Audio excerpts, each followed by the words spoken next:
નમસ્કાર, આપ જોઈ રહ્યા છો સ્પાર્ક ટુડે ન્યૂઝ. સુરતના આંજણા ફાર્મમાં જય નારાયણ ખાતા નંબર 38ના લુમ્સના ખાતામાં આગ લાગી હતી. આગનો કોલ મળતા જ ફાયરની ટીમ ઘટના સ્થળે પહોંચી ગઈ હતી. ફાયરના જવાનો દ્વારા આગ પર કાબૂ મેળવવામાં આવ્યો હતો. પતરાનો શેડ હોવાથી ફાયરને આગ બુઝાવવામાં ભારે મુશ્કેલી પડી હતી. આગ લાગતા 2 લોકો અંદર ફસાતા ફાયર બ્રિગેડે બંનેને રેસ્ક્યુ કરીને બચાવ કર્યો હતો. કાપડનું ગોડાઉન હોવાથી આગ વિકરાળ સ્વરૂપ ધારણ કરી ચૂકી હતી. આગ લાગતા ગોડાઉનની અંદર રહેલા તમામ સામાન બળીને ખાક થઈ ગયો હતો. સદનસીબે કોઈ જાનહાનિ થઈ નથી.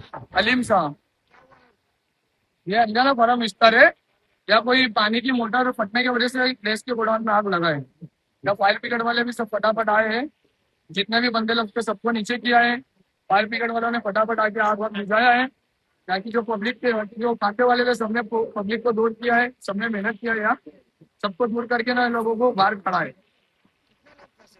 अंदर कम से कम 5-7 लोग थे, जिसको जो लोग फटाफट उतर गए आग लगी है, तो जो 2 लोग अंदर बचे थे तो फायर ब्रिगेड वालों ने उनको बाहर काढ़ा है, ऊपर चढ़े।